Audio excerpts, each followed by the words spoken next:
Horas e 40 minutos, chegou a hora da gente receber ele, Vandique Silveira, economista, comentarista de economia e política, todas as segundas e quintas com a gente. Bem-vindo, Vandique. Obrigada pela presença. Bom dia, Paula. Bom dia, Maurílio. Bom dia, Felipe. Bom dia a todos. De novo, um prazer enorme estar aqui com vocês, encerrando a minha semana com chave de ouro. Vandique, prazer sempre nosso. Já vou aproveitar um pouco do gancho, né, dessas duas últimas notas que a gente acabou falando agora, trazer um pouco mais desse cenário internacional. Hoje a gente acabou vendo ali dados de seguro-desemprego nos Estados Unidos, abaixo do que as expectativas, acho que foi visto e muito interpretado, inclusive pelo mercado, ali como um sinal de que a economia não deve entrar em recessão. Há uma desaceleração, acho que acontecendo, isso é fato, mas ainda assim deixa o Fed de uma forma confortável ali para cortar juros em setembro. O que eu queria entender, né? O mercado está pedindo aí um corte de 50 points base. Qual que é a tua opinião, né? De fato, se esse corte vier conforme o mercado está pedindo, pode trazer também um pouco mais daquela preocupação que o mercado estava tendo também, até mesmo de ter aí, de fato, uma recessão na economia americana? O mercado se agita fácil, né? E o mercado olha tudo em curtíssimo, né? Até mais curto que o curtíssimo prazo. E, como eu disse na segunda-feira aqui, nada indica, não existe um traço de recessão nos Estados Unidos no atual momento. Eu falei nessa bancada, disse que não haveria corte extemporâneo de juros, que não vai acontecer. E o mercado pode pedir o que quiser, mas o Fed é o Banco Central, talvez o Banco Central mais centrado, mais capaz do mundo, com pessoas da mais alta competência na condição de política monetária, e não vai se curvar perante o que o mercado pede.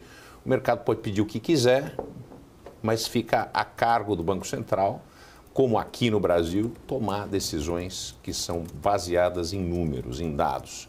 E os dados não indicam um corte de 0,5%. O dado indica um corte de 0,25%. Vamos fazer um processo paulatino, um processo longo, porque a inflação continua ainda, né, muito acima da meta central do governo americano, que é do Banco Central americano, que é de 2%. A gente também não pode se esquecer que existe muita pressão, né, na inflação subjacente relacionada a serviços. O mesmo problema que existe aqui no Brasil. Então, a gente não pode ter descuido com a política monetária, porque qualquer descuido nos coloca potencialmente na mesma situação do final da década de 80, que o Banco Central americano, o Fed, cortou a taxa de juros, depois teve um repique inflacionário muito agressivo e teve que subir taxa de juros, como o Paul Volcker fez, nas alturas que é o nível mais elevado, mais de 20%, que o Paul Volcker levou a taxa de juros americana. Então, a gente não quer isso, a gente não vai ter isso. O Banco Central americano é extremamente profissional, não vai deixar que demandas do mercado ou demandas políticas, como é o caso do Brasil, interfiram num processo que é puramente baseado em dados e frieza.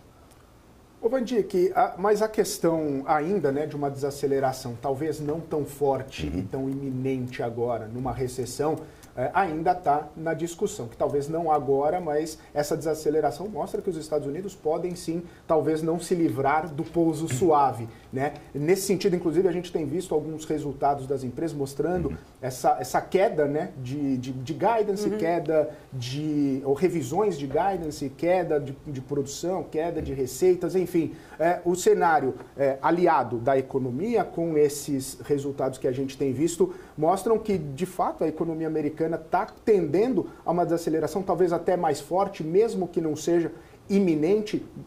A economia americana pode dar sinais de mais fraqueza, se a gente pode dizer assim?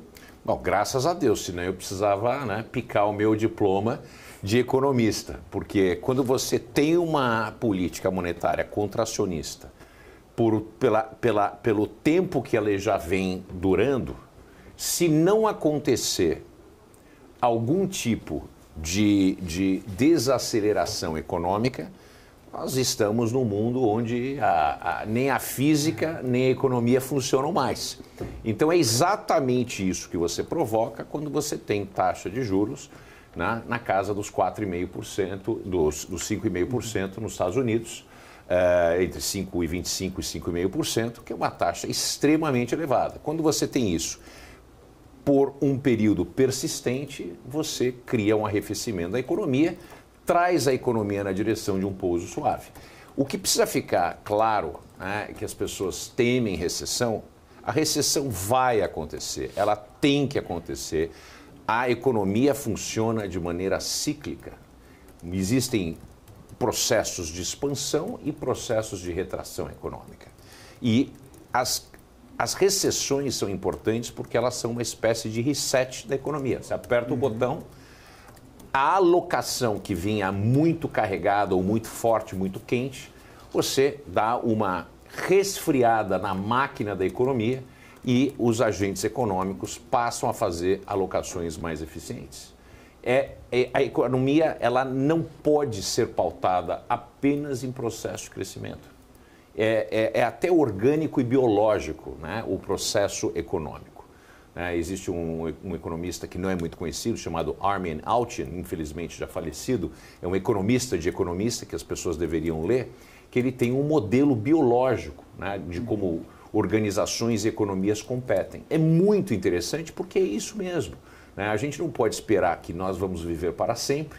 Nós temos o nosso apogeu e, infelizmente, nós vemos o sol se pôr, e economias têm esse ciclo também, só que elas não se põem para sempre. Ela renasce depois de um processo de retração econômica. Ô, Vandi, que o mercado sempre acaba fazendo algumas precificações